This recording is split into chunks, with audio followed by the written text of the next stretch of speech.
Paris sportif devient le refuge dans lequel on peut aller soi-même parier que dans tel match que je vais officier, il y aura un penalty, il y aura ceci, pour aller retrouver la bourse qu'on n'a pas eue. Et là, sur le plan psychologique, on commence à dire, bon oui, comme ton agent ne sort pas ici, au moins tu peux le rattraper là-bas. Et les gens pensent que c'est normal. D'ailleurs, et j'apprécie ici Alain Fabien sur l'approche qu'il avait eue de dire, mettons ces enfants à l'abri, je parle des arbitres. Première chose. Donc, on les clochardise et ils trouvent les moyens de sortir parce qu'ils doivent nourrir leur famille. Deuxième chose, c'est la fédération elle-même encore. C'est d'abord elle qui n'a pas payé les arbitres, donc elle les a clochardisés. La fédération, encore une deuxième fois, on a vu ici des arbitres qui ont, avec loyauté, avec fidélité, confiance à leur fédération qui est leur employeur, entre guillemets, parce que les arbitres ne sont pas professionnels au Cameroun, sur 4 saisons, accepté de les aérer. C'est-à-dire, on joue, on n'a pas d'argent, on paye un peu, on accepte. On s'est dit, bon, on ferait avec le foot qu'on aime tous et tout. Mais à l'arrivée, pendant qu'on est à la 4e année, que les gens accumulent un tas d'aérés de plus de 300 millions, d'après leur dire, on n'a pas voulu les écouter. Ce qu'on a fait, c'est d'aller fabriquer des Magellan du football camerounais, de l'arbitrage. Un certain Dangamoudi, que personne d'entre vous n'avait entendu parler, sorti de nulle part. Bien sûr. Il est devenu le meilleur arbitre du Cameroun. Le meilleur. C'est-à-dire quelqu'un qui, un globe-trotter, qui en 8 jours, on vous a fait 7 matchs. Et 7 matchs dans 3 catégories différentes. C'est-à-dire, il joue en Élite 1, il joue en Élite 2, il joue en région. Écoutez-moi bien. C'est quand même impensable d'un pays normal. C'est-à-dire, vous êtes d'une catégorie inférieure, vous jouez en catégorie supérieure, et vous jouez une catégorie inférieure à vous, ce qui est encore normal, mais vous faites tout ça en 8 jours. Comme si tout le monde était mort et vous étiez resté seul. Ça, personne n'a rien dit. On a dit Dangamoudi est le plus fort. D'ailleurs, il a été porté en triomphe par sa commission centrale parce qu'il est le meilleur.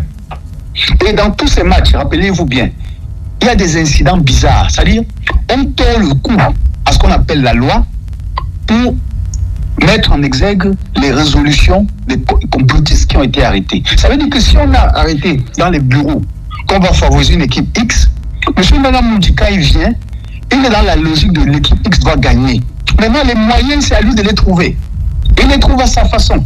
Et il marche, on vous dit bien, d'après les discussions qu'on a eues, avec un garde du corps qui a une arme sur lui. Ça veut dire qu'il vient étant préparé au fait que la riposte, il va être à la hauteur parce que quand on voit une arme à feu, on ne peut pas résister. Donc voilà un gars qui vient sur les stades avec des idées comme ça. Ça, on a laissé faire. Troisième élément que je vais vous citer, le 4e. On a vu une image ici il n'y a pas longtemps où un habite sur un stade, comme l'a dit, vous avez vu la dernière image que vous avez envoyée, Mathieu. C'est l'arbitre assistant qui assène le coup de poing en premier. Mais on a eu d'abord une scène comme ça au préalable où un arbitre a donné un coup de tête à un capitaine d'une équipe. Oui, on s'en souvient. Le capitaine de Issocha. Merci. Je vous rappelle qu'à aucun moment dans la décision de cette commission d'homologation, on a fait ressortir une sanction contre cet arbitre. Et je parle là sous le contrôle de qui que ce soit. Allez vérifier. C'est l'équipe Issocha qui s'est retrouvée en difficulté. L'arbitre est sorti. On ne l'a même pas inquiété.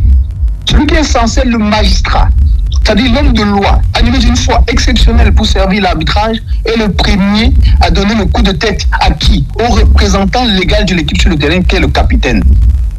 Et personne n'en a rien dit. C'est encore la fédération qui devait sanctionner, rien n'a été fait. On a laissé faire. Voilà l'assistant qui, à son tour, voit quelqu'un débarquer. Déjà que, pour revenir à l'environnement du match du dernier qui nous suscite le débat aujourd'hui.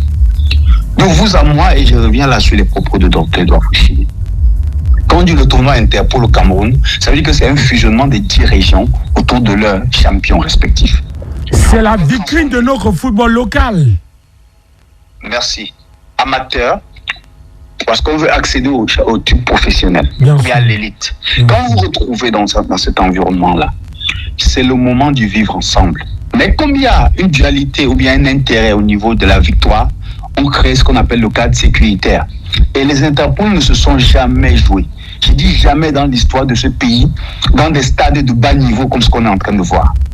Quand vous amenez des matchs de cette envergure en Bankomo, pour ceux qui connaissent bien le stade de la CAF en Bankomo, qui est un stade d'entraînement gazonné, gazon synthétique, stade d'entraînement, aussi isolé de la ville, avec très peu de forces de sécurité, avec une pelouse où l'accès pour le spectateur est aisé. Parce qu'aujourd'hui, vous allez voir dans tous les stades, même les stades annexes à Yaoundé, il y a une grille qui fait en sorte que quand un spectateur veut aller sur la main courante, il ne peut pas envoyer la main et toucher à l'officiel.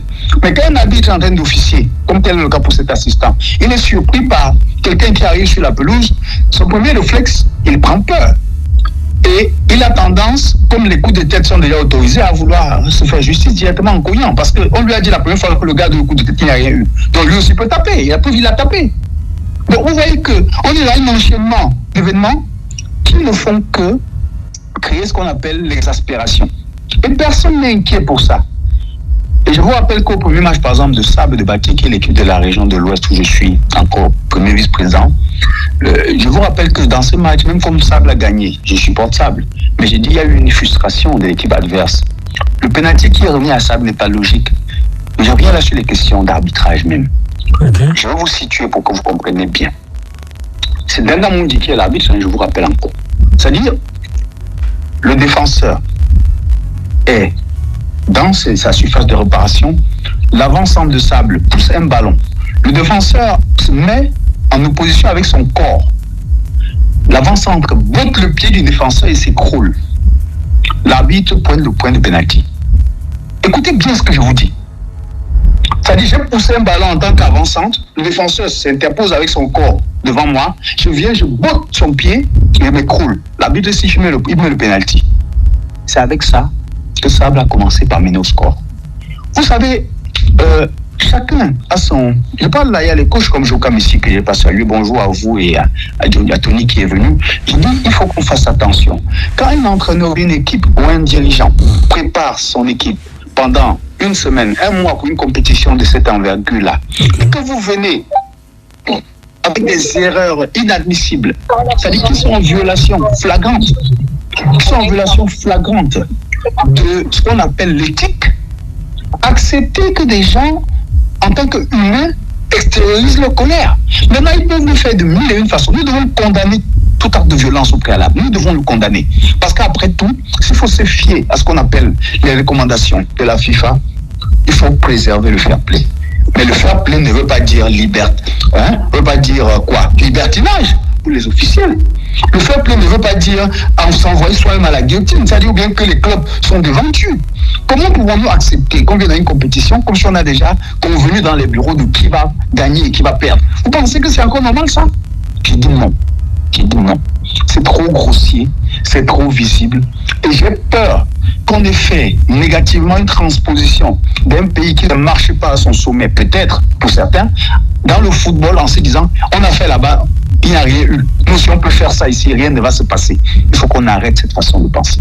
Si on veut un pays dans lequel les gens vont se respecter mutuellement, pour que les gens respectent les normes, il faut qu'il y ait une justice. Okay. C'est l'arbitre qui incarne la justice. Quand c'est lui qui est le premier, elle, le fossoyeur de la justice, qu'est-ce qui nous manque encore? C'est un peu comme si vous allez au tribunal avec quelqu'un pour un problème, le juge a déjà pris fait et cause pour lui alors que c'est vous qui êtes dans la raison. Quel est le comportement que vous devez avoir en dehors de vous révolter? Voilà le problème de fond. Et c'est en ça que nous devons rentrer dans l'éducation réelle et repenser notre pays dans sa structuration par rapport à l'état d'esprit des gens. Moi, c'est ce que je voulais dire pour qu'on déplore grandement ce qu'il y a eu, tout en condamnant tout acte de barbarie et de violence qui peut se produire sur un terrain. Mais il faut qu'on interpelle aussi les magistrats à incarner en eux la neutralité. Neutralité en tous les points. Je dis bien en tous les points. Même si on vous a donné une mission. Moi, si ma maman me donne un fardeau de bois à porter et que je me rends compte qu'il est très lourd, monsieur, je le jette à terre. Je ne meurs pas pour le fardeau de bois. Il faut qu'on soit clair.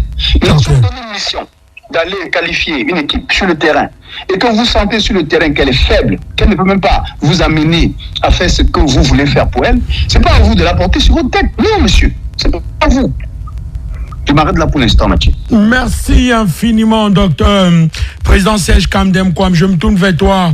Bon, c'est vrai que Désiré Ndjonkam, avec toi, je voulais qu'on parle plus de stade, mais sommairement en 1 minute. Un mot sur cet incident de Banco.